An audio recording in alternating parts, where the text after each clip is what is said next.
Hopefully my camera doesn't die in the middle of this. Hi guys, it's Luna. Welcome back. Today we're going to be talking about Turning Red. I'm not going to do a review for this because this movie was mid. It was very average, but I did watch it recently. It wasn't terrible, wasn't great, was good. There's really nothing wrong with it.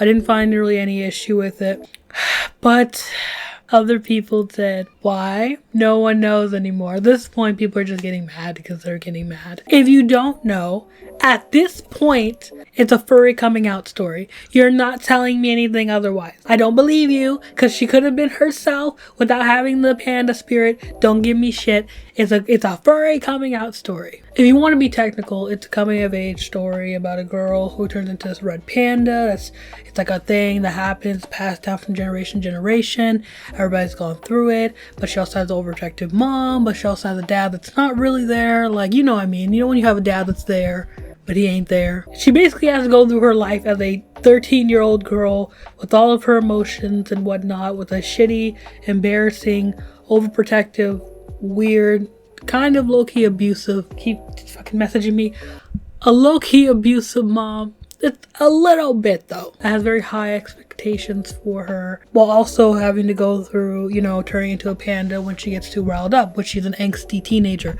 She's literally an angsty teenager in the 2000s. Like, yeah, that's what it was. It's weird that this movie is set in 2000s. Like, they got the Tamagotchi, they got the flip phones, they got all that. And it's like, did it need to be set in the 2000s? Or did you guys just know that your movie was so mid, you needed something like nostalgia baiting, basically, because that's how it feels. Low-key feels like they had to nostalgia bait just to get a decent movie. But that's just me, that's my opinion. I will say, just going off of like the bat and going off of watching the movie, the mom, we need to stop doing this when it comes to like cartoon moms or moms like hers, where just because she's gone through something too and we feel sympathy for her, it doesn't mean that she was a good mom. It doesn't mean that what she did was okay. The stuff she did at the convenience store, that shit she pulled, bullshit. That was not a good thing. She's a bad person for doing that. Does not mean that she's not redeemable, that she can't get better, that we can't sympathize with her. It just means she's bad shit. That's all that means. Do you get what I'm saying? And I get that kids may not understand the like, oh, somebody can be two things at the same time, but like, y'all are adults. Y'all should be able to understand that you shouldn't be defending this woman and what she's doing, but you can also feel sympathy for her and feel bad for what she went through. Like, you can do both at the same time. Please stop defending this woman. She's not shit while her child is going through what she thought was period. But that thing she did with the pads and the periods, bitch, you could have called up to the office. You could have easily went to the office and was like, hey, have my daughter come down, or just gave the office something, or texted your daughter, or told your daughter to go down to the nurse's office. You didn't have to embarrass her like that. Her mom was doing too much. Let's stop pretending as if the mom is fine because she went through her dad. I don't give a fuck. She was doing too much. She could have called her down to the office, because while she's so embarrassed about the panda and all this type of stuff, you're embarrassing your daughter every day. Like, what? How does that make sense? How does that add up? How does that equal what you think it equals? I just don't understand. No, but other than that, let's talk about her friends and the very like weird different club that's going on. Listen, I understand being weird and different and just trying to express yourself, but like, it's weird. It would seem like they would be bullied by way more people than they were. It was almost like that one guy was the main bully. Why that guy specifically got underneath their skin, as if other people wouldn't be bullying them for being so, like, they were weird. Like, we can't lie and say what they were doing was normal. They were actively weird. They were not normal children. I don't know.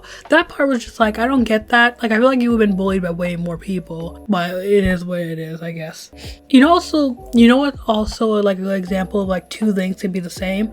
The main character could be not shit while also being the main character and a victim of her environment. What she did to her friends was foul as fuck. It was foul. About that moment of like her just abandoning her friends for her toxic mom.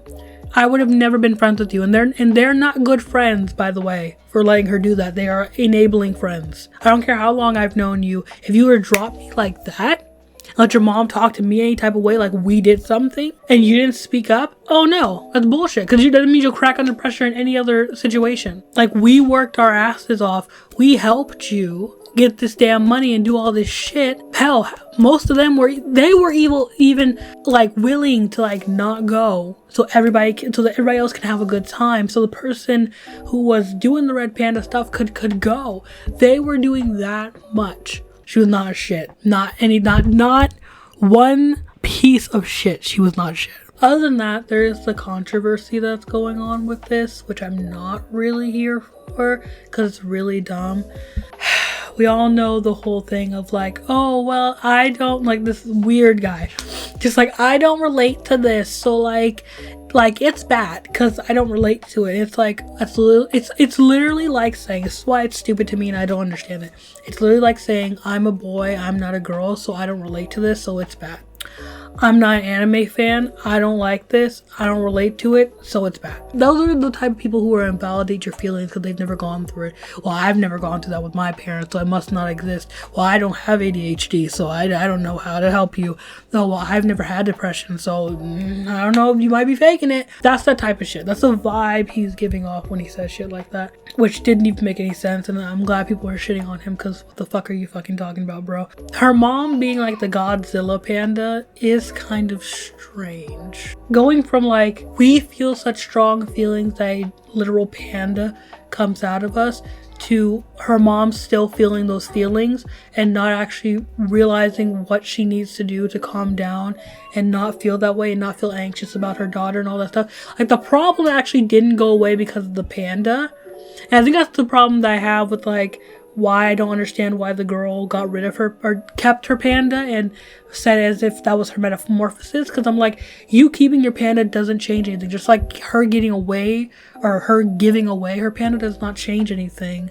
It doesn't change who you are. It's what you do, because your mom got rid of her panda, but her fears and all of her anxiety still stayed. So you keeping your panda is not going to make you just the most confident person in the world. That's why I didn't understand, because like that part of the message probably should have been taught, but I get they're trying to be different. It's trying to be a different movie, and I get that. I don't know though. That part made me feel a certain way. But yeah, there's also people that are just like shitting on the art style of this movie and whatnot. And if you've never watched Hanna-Barbera cartoons, if you've never just looked at anime or anything like that, this whole like same face thing, there's really large and expressive expressions and stuff like that. It's like calling Avatar stupid or dumb because of the wild, crazy expressions that they had. Even thinking about the characters in this movie, like the girls, all of them being like as different and weird as they are, I don't hate it because they're 13-year-olds, they're being weird, they're cringy.